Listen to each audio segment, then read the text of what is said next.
Welcome to Oculus of the Wise. Before we begin, I need to tell you something that will be difficult to hear. God keeps a list, not of sins, not of failures, a different kind of list. A record of every person who carried pain they did not deserve and never once used it as an excuse to stop being faithful. Every person who saw through the lies but chose silence over confrontation. Every person who was mocked for being too sensitive in a world that rewards the numb. That list has a name. Scripture calls them the chosen ones. And what God does to the people on that list, when he finally decides their preparation is complete, has terrified observers for thousands of years. Because the chosen one does not rise gradually. They do not climb a ladder. One day they are invisible. The next day they are undeniable. And the people who spent years underestimating them will never understand what happened. But you will. Because what I am about to reveal is the exact process God uses before he activates a chosen one. Not the version you hear in Sunday sermons. Not the comfortable theology that fills best-selling devotionals. Not the safe, watered-down teaching designed to keep everyone nodding along without ever being changed. What I am sharing with you tonight has been observed by the wisest spiritual minds across centuries, but is rarely spoken aloud because this truth threatens every system that profits from keeping chosen ones asleep. The people who benefit from your silence will never willingly hand you this information. That is why God brought you here tonight, and here is what should make your heart beat faster right now. If you have been through what I am about to describe, you are not damaged. You are on the list. Stay with me. Do not leave this video. What comes next will explain every season of pain you could never make sense of. God uses exactly two things to prepare a chosen one before the moment of activation. Not 10, not 5, 2. And both of them feel like punishment while they are happening. It is only afterward, when the chosen one looks back, that the terrifying precision of God's design becomes visible. The first preparation is what I call the sacred mirror, and it begins with the person who irritates you most. Think about this carefully, not casually carefully. There is someone in your life, maybe a colleague, maybe a family member, maybe someone you once called your closest friend, who provokes a reaction in you that makes no logical sense. When they speak, something in your chest tightens. When they succeed, a heat rises in your stomach that you would never admit to anyone. When others praise them, you feel a sting so sharp it almost takes your breath. You have told yourself this reaction is discernment. You have told yourself you simply see through their act. You have told yourself that your discomfort around them is proof of your integrity. Here is what should stop you cold. It is none of those things. God is using that person as a mirror, not to show you their flaws, to show you yours, but not the flaws you think. The traits that provoke the most intense reaction in you are almost never about the other person. They are about qualities God planted inside you that you buried so deep you forgot they existed. The boldness you were punished for as a child, the authority you were told was not your place, the fire you learned to extinguish because someone convinced you that strength and gentleness could not live in the same body. God whispers to the chosen one in these moments, I did not make you gentle so the world could break you. I made you gentle so that when I finally reveal your strength, no one will see it coming. Let me show you how this works so precisely it will disturb you. There was a man mid-40s, built his entire identity around being dependable, humble, invisible. The kind of man who arrives first and leaves last, and never once asks for recognition. But there was one person in his life, a colleague, who made his jaw clench every single time he entered a room. This colleague was bold, unapologetic, commanded attention without permission, And every time the man watched this colleague operate, something inside him would tighten into a knot he could not untie. He told his wife the colleague was arrogant. He told his friends the colleague was fake. He told himself he was simply a good judge of character. But here is what God was actually doing, and this is the part that most people will never be brave enough to accept. That reaction was not discernment. It was grief.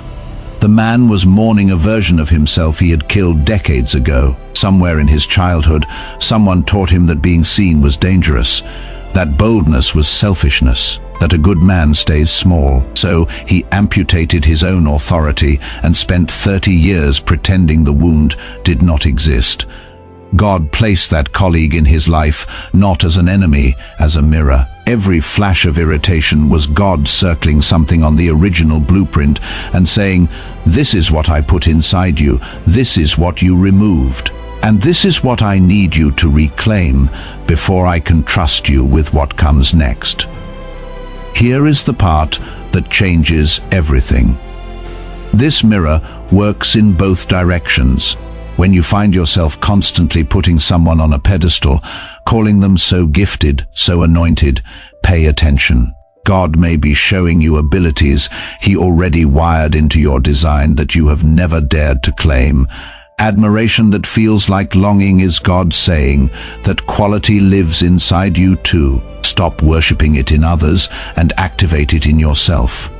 The key is always emotional intensity. Whenever your reaction to another person, whether negative or positive, is disproportionate to the situation, God is pointing at buried treasure inside you. He is about to dig it up whether you are ready or not. This is why the chosen one always feels out of place. You were never designed for surface-level living. You were designed to see beneath every surface, to read what is hidden, to perceive what others miss. And the discomfort you have felt your entire life around certain people was never a flaw. It was God calibrating your vision for an assignment the world is not yet ready to see. If this describes what you have been experiencing, write in the comments right now, "God is activating what He buried in me."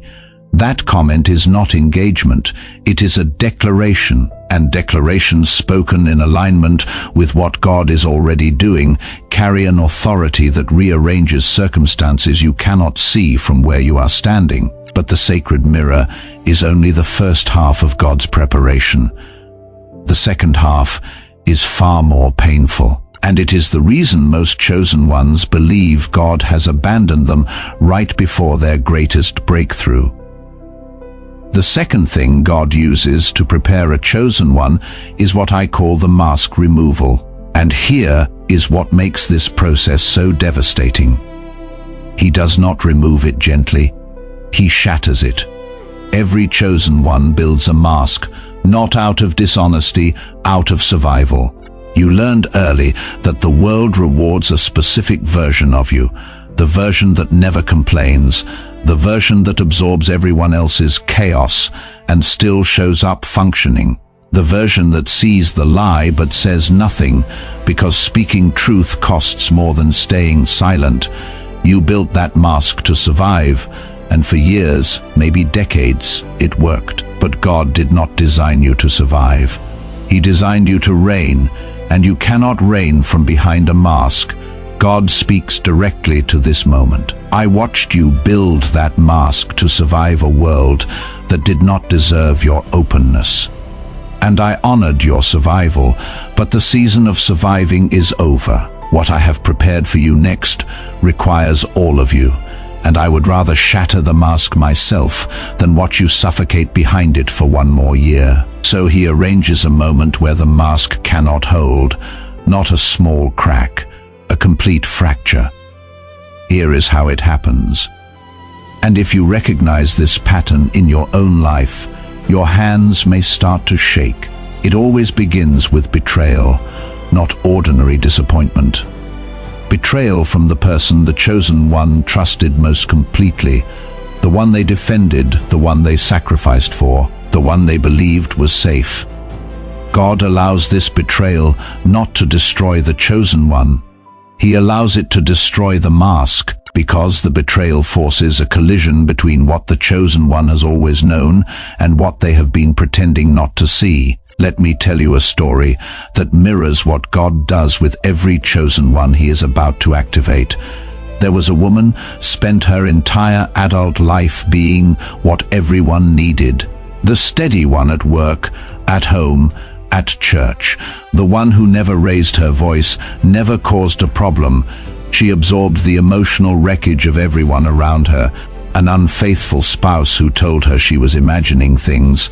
Family members who drained her resources and called it love. Colleagues who built their careers on her ideas and never once gave credit. She endured all of it in silence. And here is the part most people miss completely.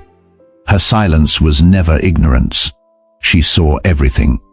She noticed every lie the moment it left someone's lips. She catalogued every broken promise with a precision that would have stunned a forensic analyst. She recognized every manipulation the instant it began. Her mind operated not as a victim's diary, but as a strategist's war room, silently mapping every pattern, every weakness, every hidden motive of every person who had ever hurt her. But she had been taught, by the world and by religion, twisted into a weapon, that seeing clearly and being a good woman were incompatible. That perception was judgment, that speaking truth was pride, that a woman who sees too much should learn to close her eyes. So she closed them. For years she absorbed. She survived. She apologized for existing, until one day God allowed a betrayal so profound that her eyes could not stay closed. And what happened next is what terrifies everyone who has ever underestimated a chosen one. She did not scream. She did not collapse. She did not beg or threaten or fall apart. Every person in her life was prepared for her emotional breakdown. What they were not prepared for was her calm. She became still in a way that sucked the air out of the room, and then she began to speak. Not with anger, not with cruelty, with a clinical precision that made grown men look at the floor. She named every pattern. She stated every lie she had catalogued. She described every manipulation she had silently endured, with dates, with details, with an accuracy that left no room for denial. She did not raise her voice once. She did not need to. Truth spoken without apology carries an authority that volume can never achieve. That moment was not a breakdown. That was God shattering a mask she was never meant to wear permanently and revealing the person he had been forging in silence for decades. Here is what makes this transformation so unsettling to everyone watching. The change is permanent. She did not cycle back into people-pleasing.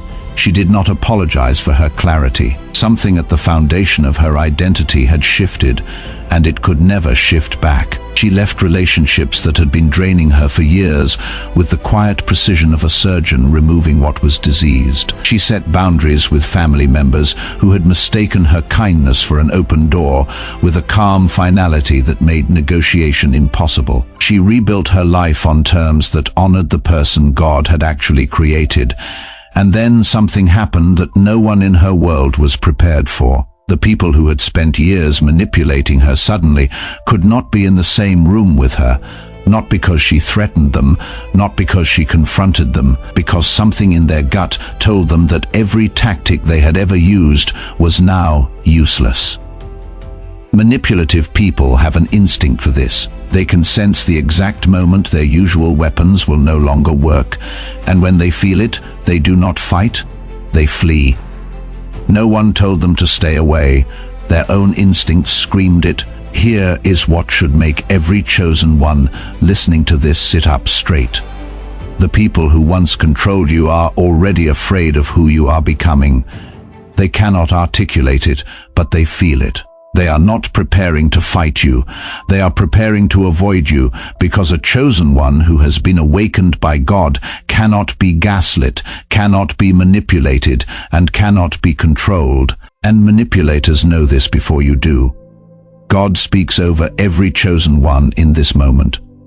The same people who called you too soft will one day call you too strong, and both times they will be wrong. You were never soft. You were patient, and you were never too strong. You were finally accurate. If you felt something shift in your chest during that story, if your eyes burned or your breath caught, drop a like on this video. Not for the algorithm, as a stone of remembrance. A marker that on this night you recognized what God has been doing inside you. Now here is where everything converges, after the sacred mirror shows you what God buried in you. After the mask removal forces the real you to the surface, after the manipulators begin to sense that their season of access to you is ending, that is when the powerful offer arrives, and it will arrive nothing like you expected. Think about the road you have walked to reach this moment, the years of faithfulness that produced no visible result, the seasons where everyone around you seemed to be elevated while you remained hidden, the nights you lay awake asking God whether he had forgotten your address. He had not forgotten, he was waiting, because God does not deliver a powerful assignment to someone still wearing a mask. He does not open a supernatural door for someone who has not yet reclaimed the gifts they buried. Your pain was the process. Your silence was the seminary. Your betrayal was the final exam, and now the offer approaches. A door opens that no human hand could have built. Someone with authority, resources, and divine positioning looks at you and sees what everyone else missed. Not talent. Talent is everywhere. What they see is what only the furnace can produce. Character refined through invisible faithfulness.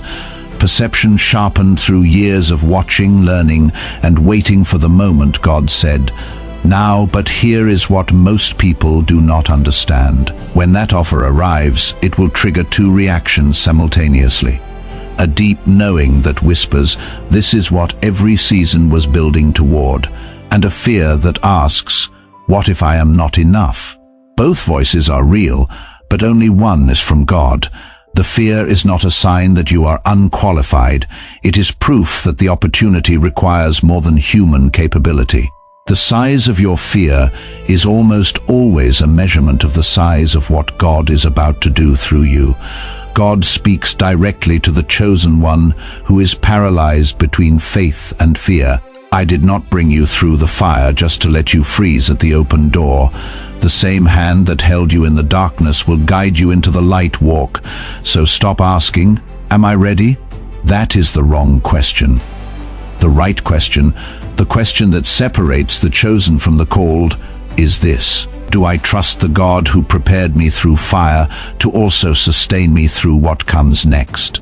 If that question just rearranged something inside your chest, subscribe to this channel and hit the notification bell. Not for me, because God is gathering chosen ones who are awakening to their purpose in this exact season. And you were not brought to this video by accident. You are supposed to be here when the next message arrives. Now, listen carefully to what happens after you accept the offer, because this is where most teaching stops and most chosen ones stumble, and this is where I refuse to leave you unprepared. The moment after you step into your assignment will feel more intense than anything that came before it. Not easier, more intense. Because elevation does not remove pressure, it changes the kind of pressure you face. The environments will shift, the conversations will sharpen. The standards around you will rise to levels that make your previous season feel like a rehearsal for something you had never seen the script for. Habits that felt normal for decades will suddenly feel too small for the room you are standing in. Growth is not comfortable. It stretches the mind before it rewards it. And there will be mornings when the weight of your new reality presses against your chest before your feet touch the floor. That pressure is not a sign you made the wrong decision. It is the feeling of becoming someone larger than the person you were yesterday. It is the price of elevation, and it is worth every ounce. But the hardest pressure will not come from the assignment. It will come from the people you left behind. Some will question your choices because your growth confronts them with their own stagnation. Others who ignored your journey for years will suddenly appear with opinions about your direction. They will call it concern. It is not concern. It is the discomfort of watching someone they had categorized as small become undeniably significant. And here is the test most chosen ones are never warned about. Some of the voices pulling you backward will belong to people you love, not enemies, family, old friends, people whose perspective is limited to the version of you they are comfortable with. God is watching this moment with more attention than you realize. He is asking one question. Will you protect the identity I forged in you, or will you allow familiar voices to drag you back behind the mask I already shattered? A chosen one, who can be talked out of their assignment by familiar pressure, was not yet ready to carry it. And God would rather test you now than let you collapse later when the stakes are eternal. But here is the part that should give you courage. The resilience you need already exists inside you. The patience you built when no one was watching. The discipline you developed when results were invisible. All of it was training for the exact weight you are feeling now. God's transformation of the chosen one follows a pattern so precise it will take your breath away. First, you become aware of the patterns in others while remaining blind to your own. You see everyone else's masks, but not the one you are still wearing. Second, awareness turns inward. You begin recognizing where you have been performing, shrinking, hiding in spaces God never designed you to occupy. This stage burns because seeing truth about yourself is always more painful than seeing it in others. Third, you develop the ability to choose in real time. When manipulation approaches, you recognize it instantly. When the old mask calls you back, you decline. The space between what happens to you and how you respond becomes holy ground. Fourth, and this is where the chosen one becomes something the world has no category for, you begin responding to chaos with consciousness instead of reactivity. You become what God designed from the beginning, not less loving, more precisely loving kindness with boundaries, empathy with discernment, gentleness forged to steel that manipulation cannot bend. That is what every painful season was building. Not a broken person, a complete one. You were never too sensitive. You were accurately perceptive in a world that punishes perception. You were never too emotional. You were processing reality at a depth most people will never reach. You were never weak. You were carrying a weapon so powerful, it required decades of preparation before it could safely be drawn. And now the preparation is complete. The season of hiddenness is closing. The offer is approaching, not because of luck, not because of coincidence, because a sovereign God looked at everything you endured, everything you became in the furnace, and he spoke 3 words over your life. It is time. If you are feeling something right now that you cannot fully explain, a stirring, a recognition, a sense that this message was aimed directly at the situation you are living through tonight, then write one sentence in the comments. Write, "I am the chosen one God prepared in the silence." Write it not because it is a trend. Write it because every chosen one reaches a moment where they must declare in public what God has been whispering in private. Your comment becomes your line in the sand. And here is one final truth before this message ends. When God activates a chosen one, the effect does not stop with one life. Your transformation sends shockwaves through every relationship, every room, every system you touch. Some will resist. Your refusal to wear the old mask will threaten those who needed you small. But others will be drawn to what happened inside you, like something parched finally finding water. They will begin their own awakening, not because you preached to them, because you embodied something they had been starving to see. This is the deeper purpose of everything you survived. Not just personal elevation. You are becoming a beacon for every other chosen one still sitting in their silent season, wondering if God remembers their name. He does. And he sent this video to you tonight so you could be the proof. Your story becomes their evidence. Your transformation becomes their permission. Your courage becomes the spark that lights a fire in someone who is exactly where you were before tonight. God was never building just a person. He was building a catalyst, not just a life, a legacy. And it began in the very season you thought he had turned his face away. He never did. He was forging something inside you that required darkness to take shape so it could blaze in ways that only the light could reveal. God speaks one final word over your life tonight. I chose you before you understood why. I prepared you through things you thought would end you, and now I am opening a door that every person who dismissed you will have to watch you walk through. Do not look back. What I have ahead of you makes everything behind you look like a shadow of what was always meant to be. Share this video with one person. Not everyone. One specific person who God just placed on your heart. You know exactly who they are. That is not a suggestion. That is an assignment. And their awakening may depend on your obedience in the next 60 seconds. Now write one word in the comments. Just one. The word that describes your season right now, whether it is waiting or awakening or ready or fire. Let every other chosen one in this community see your word tonight. Because isolation is the enemy's sharpest blade against the chosen, and your single word might be the exact lifeline someone else was begging God to send. And before you close this video, hear this. Within the coming weeks, something will happen that confirms what you heard tonight. A conversation you did not expect, a door you did not knock on, a person you did not pursue who suddenly turns their attention toward you. When it happens, and it will happen, you will remember this moment, and you will know that nothing about tonight was an accident. This is Oculus of the Wise. See you in the next dimension.